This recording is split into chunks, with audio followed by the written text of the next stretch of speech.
जय श्री राम। दोस्तों, क्या आपके दांतों में गैप है? तो आप इस वीडियो को अंत तक जरूर देखें। आज मैं आपको समुद्र शास्त्र के अनुसार मनुष्य के शरीर के लक्षणों के आधार पर उसके भविष्य एवं उसके व्यक्तित्व की जानकारी देने वाले हैं। दोस्तों, भारतीय संस्कृति में शुभ अशुभ व शकुन अपशकुन जैसी बातों को काफी महत्व दिया गया है। हमारा ज्योतिष शास्त्र इतना समृद्ध है कि इसमें हर चीज के पीछे छिपे अर्थ को विस्तार से बताया गया है। हमारे आसपास जितनी भी बातें घटित होती हैं, उनका संबंध हमारे निकट भविष्य से अवश्य ही जुड़ा हुआ होता है। हमारे शरीर पर के कुछ चिन्हों का या तिल का हमारे शरीर की बनावट में भी कुछ ना कुछ अर्थ छिपा हुआ होता है। ईश्वर ने हर मनुष्य शरीर की बनावट अलग अलग तरीके से की है। रंग, रूप, स्वभाव, विचार, शैली, परिस्थिति आदि सब एक दूसरे से भिन्न है।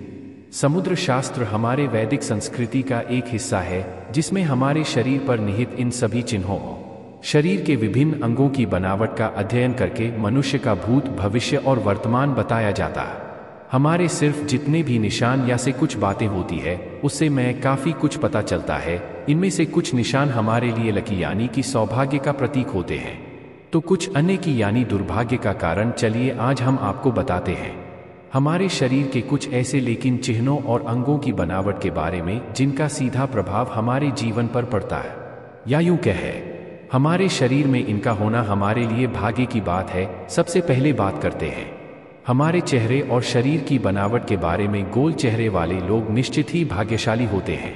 अच्छी नौकरी, सफलता और अच्छा लाइफ पार्टनर मिलना इनके नसीब में जरूर लिखा होता है। मध्यम ऊंचाई होना भी अच्छा समझा जाता है। तेज और उस पर तिल का होना अच्छा माना जाता है। जिन लोगों के कान सामान्य से बड़े होते हैं, वे भी अत्यंत भाग्यशाली होते हैं। जोरदार लंबा था उस पर पड़ने वाली लकीरें भी हमारे सौभाग्य को दर्शाती है।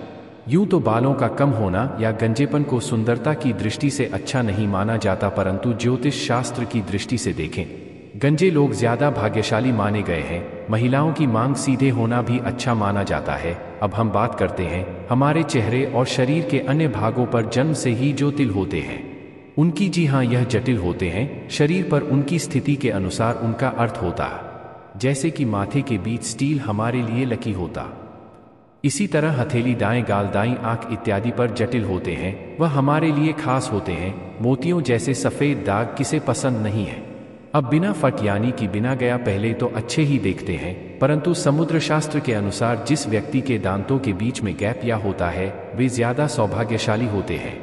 नौकरी में उच्च पद पर आसीन व्यक्ति आर्थिक दृष्टि से भी सफल होते हैं। इसी प्रकार जिनके दांत थोड़े से बाहर निकले होते हैं, वे थोड़े जिद्दी और ज्यादा बोलने वाले होते हैं, पर भाग्यशाली भी होते हैं। अब बात करते हैं हथेलियों और तलवों की। हथेली और तलवे यदि हमेशा कोमल, गुलाबी और समतल रहते, साथ ही हथेली का मध्य भाग होता हुआ और रेखाएं भी स्पष्ट हो, तो व्यक्ति भाग्यशाली होता। हथेली पर त्रिभुज का निशान भाग्यशाली होने की निशानी, और पतली उंगलियां भी भाग्य की दृष्टि से अच्छी मानी गई है। पैरों के तलवों पर सूर्य, चंद्र, नक्षत्र, सिरहा, कमल, शंख, चक्र या ध्वज जैसी आकृति हो, तो अत्यंत भाग्यशाली, ऐश्वर्यशाली, राजा के समान जीवन होने की निशानी है। जिस स्त्री और पुरुषों की नाभि गहरी होती है, वे भी भाग्यशाली होते हैं। अब बात करते हैं हमारे आंखों की। समुद्र शास्त्र के अनुसार हमारे आंखों में से भी हमारे व्यक्तित्व का पता आसानी से लगाया जा सकता है। गहरी, काली और बड़ी आंखों वाले लोग बुद्धिमान और धनवान होते हैं। इसी तरह घनी और आपस में जुड़ी हुई भोगें अच्छे भाग्य की निशानी है। तो दोस्तों, यह सब हमारे शरीर की बनावट और निशानियों को ध्यान में रखकर शास्त्रों में वर्णित बातें हैं। आप हुआ तो हर जगह होते हैं, यह भी होना स्वाभाविक है कि आपके दांतों के बीच में गैप है। तो हमें कमेंट में अवश्य बताएं। अगर यह जानकारी आपको पसंद आए तो वीडियो को लाइक करें, कमेंट करें और शेयर करें।